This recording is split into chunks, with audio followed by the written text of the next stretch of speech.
In a recent interview, the Pulitzer Prize-winning journalist and author Isabel Wilkerson said we need what she calls radical empathy. Empathy isn't pity. It's not looking down on someone and feeling sorry for them. It's getting inside one another and learning to understand their reality. And in order to do that, she says, we need to understand one another's circumstances. Radical empathy is looking at their situation and saying, not what would I do if I were in their position, but what are they doing? Why are they doing what they're doing from the perspective of what they've endured? I'm a sociologist who writes and teaches about the ways that we feed ourselves and about how food can have such a deeply meaningful impact on all of our lives. And what I'd like to talk to you about today is how food can be a way to build that radical empathy. So why food? Well, food is one thing we all have in common. Like air and water, we all need food to survive. But unlike air and water, humans are active in the process of food provisioning.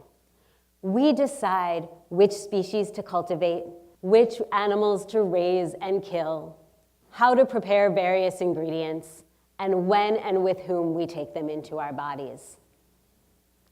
But food is more than sustenance. It's also deeply a part of who we are. Food is a part of many of our religious traditions, like the Christian communion wafer, or Buddhist food offerings, or matzo ball soup on Jewish holidays. Food is tied to many of our secular traditions as well. Think, for example, of eating cake on birthdays, or turkey on Thanksgiving. Food can play a symbolic role in many of our most important social movements. Both the Boston Tea Party and the Arab Spring were incited by conflicts over food. A less well-known example is that of Georgia Gilmore, a civil rights activist who organized Black women in Alabama to cook and sell food and used the proceeds to fund the alternative transportation system that made the Montgomery bus boycott possible. Later, she was fired for her activism, and she opened an underground restaurant in her house. And Dr. Martin Luther King Jr. and many of the other movement leaders were able to gather and relax and plan strategy over her delicious meals. Food can bring us together. Across the country, we're seeing the rise in migrant supper clubs in which immigrants and refugees are able to earn money and build community through sharing cultural foods. And I'll never forget hearing food justice activist Anna Marie Carter, who plants gardens all over her South Central Los Angeles neighborhood, talk about inviting rival gang members to come together over a cup of tea brewed with herbs that she grew. So food has this tremendous potential to bring us together, to allow us to get inside one another's realities and create radical empathy. But this is not always the case. Food can also break us apart. Hassan Minhaj talks about this dynamic in his recent stand-up special. He was a comedian and a correspondent on The Daily Show, and their office was down the block from Fox News. And he talks about occasionally seeing Fox News superstars like Sean Hannity or Ann Coulter take a break from whipping up anti-Muslim propaganda to go out for halal chicken and rice from the food carts so common to Lower Manhattan. He said, "It's like your brain can be racist, but your body will just betray you." But of course, no meal, no matter how delicious, has yet managed to change that network's politics. Food can be a source of social exclusion. Children of immigrants often tell stories of bringing unfamiliar foods to school lunch and being teased mercilessly by their native-born peers. Foods can often serve as an insult through which we demean various communities. Think, for example, of calling Germans Krauts or Mexicans Beaners, or the recent assertion that if we don't address immigration, we'll have a taco truck on every corner. The food industry is often rife with violence. There have been allegations of sexual harassment and assault made against many chefs, including some of our most beloved celebrity chefs. A less well-known example is a recent study by Human Rights Watch that found that over 80% of women farm workers experience sexual harassment or assault on the job. When it comes to consumption, we're often too judgmental about what one another eat. Those who eat healthy food are often presumed to be more moral or more self-disciplined than those who do not, even as our definitions of which foods are healthy change over time. This isn't new. Food historians have long chronicled the ways that middle-class food reformers have sought to change the eating habits of working-class communities and new immigrant groups, rather than working to improve their circumstances.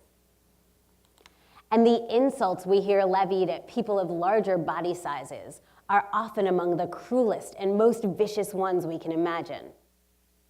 This is neither radical nor empathetic, even when it's thinly disguised as concern for an individual's health and well-being. And it creates growing rates of anxiety in people of many body sizes. So food has this tremendous potential to let us learn one another's stories, get inside one another's realities, and create radical empathy. But in order to do that, we need to understand one another's circumstances.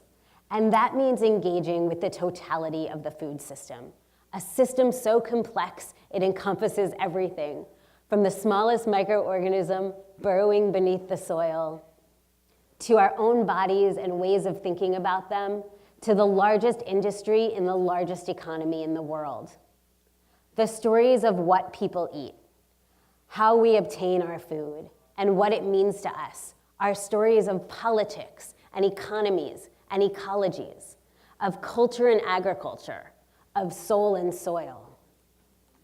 In the past century, we've moved from a nation of food producers to a nation of food processors and processed foods. Over 750,000 farms have gone under since the 1980s alone, leaving widespread rural poverty in their wake.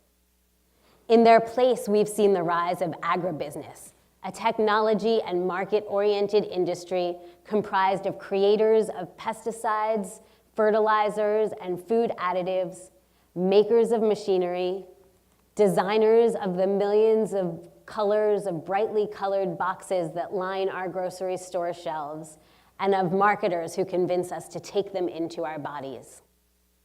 In response, an array of citizen consumers have decided that their form of radical empathy means meeting and getting to know and celebrating the family farmers who continue to grow our food on a small scale and without toxic pesticides. This movement is in part responsible for the growing numbers of farmers markets, urban farms, community gardens, and farm-to-table restaurants. But as Chimamanda Ngozi Adichie told us in her spectacular 2009 TED Talk, there's danger in telling a single story. And the food movement's relationship to radical empathy is more complicated than it may appear. Because while the food movement has told us many things about the ills associated with the industrial food system, too often it has failed to talk about racism. And yet racism is integral to every aspect of the food system, from who can be a farmer, to who has access to the kinds of food they prefer, to who's likely to be found doing what kinds of jobs within the food industry.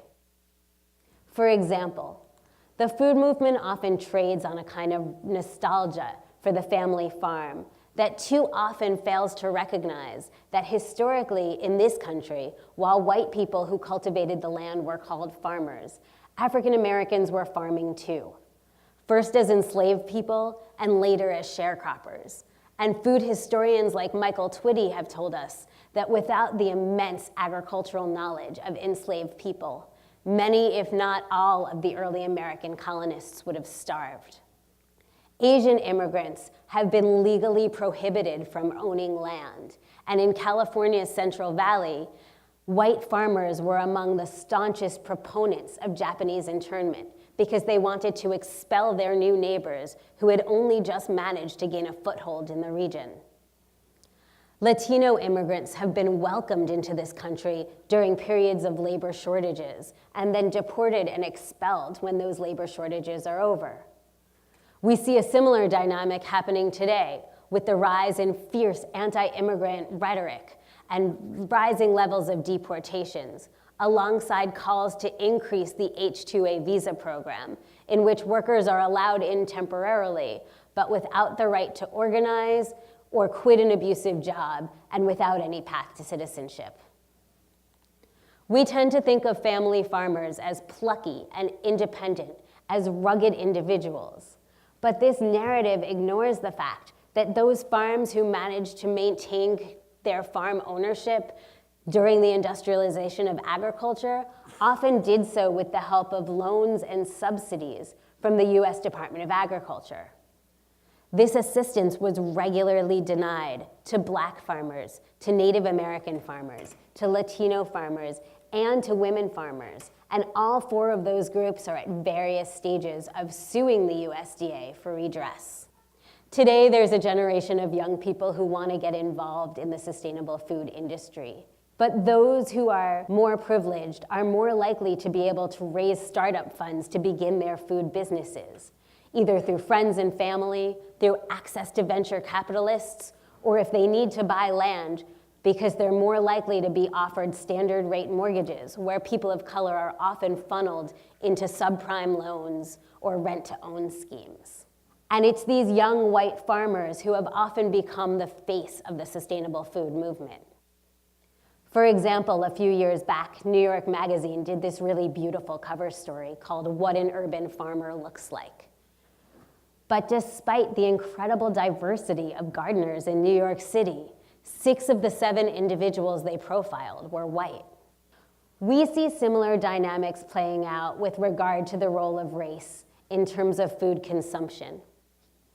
In the past few years, it's become well known that low-income communities and communities of color are often unlikely to have access to healthy food, either through supermarkets or through alternatives like farmers markets or health food stores. Some analysts even call this retail redlining, hearkening back to the history of racist lending processes that denied loans for mortgages to segregated African American neighborhoods. This isn't just an economic process. Middle-class communities of color who could well afford the groceries are often ignored by the grocery industry as well.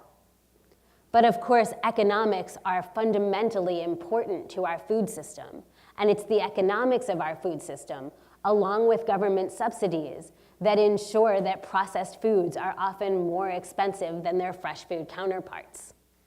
This is why, for example, a few ears of corn often cost more than corn chips, or chicken nuggets are cheaper than chicken. This leaves many families with a choice between having enough to eat and eating healthy food. Not much of a choice, is it? And it's for this reason that many food advocates say that in addition to creating alternatives to industrial agriculture, and in addition to curbing agribusiness's worst and most egregious practices, we also need to raise wages so that people can afford to have access to healthy food. So food has this tremendous potential to help us tell our stories, to understand who we are, and to relate to one another, building this radical empathy. And in order to do that, we need to understand one another's circumstances by learning about the nature of the food system that surrounds us. So once we've done that, what do? I believe we need to start by eating one another's cultural foods. And in our attempts to expand and please our palates, we need to learn to engage with the stories of all those people involved in their provisioning. The chefs and cooks, the servers, the specialty grocers, the farm workers, and the farmers. Sometimes this can be done face-to-face if you're feeling a sense of connection and the mood is right, but it can also be done through the explosive increase in food literature, narrative cookbooks, food journalism, food blogs, and it's up to all of us in the food world to ensure that diverse stories are being told and diverse individuals get to do the telling of them.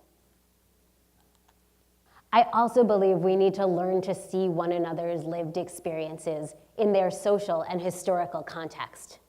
Too often, what seems to be the result of individual decision-making or individual abilities are often influenced by hundreds of years of history.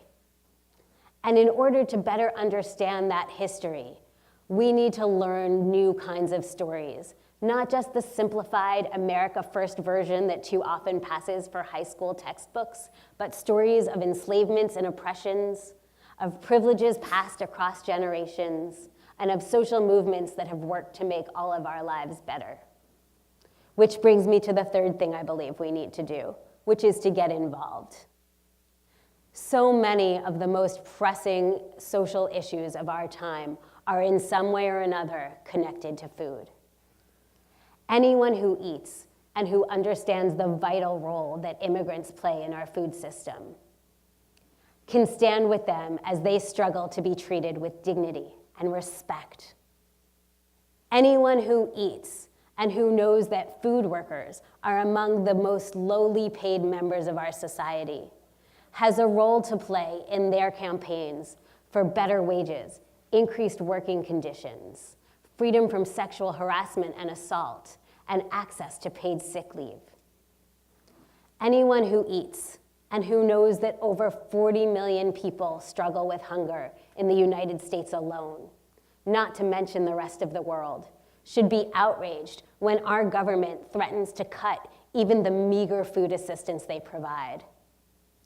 And anyone who eats and who understands that Black communities are often completely lacking in access to healthy food can understand that this is just one of the myriad ways that people are told that their lives do not matter, and can work with them as they struggle to reassert that they do.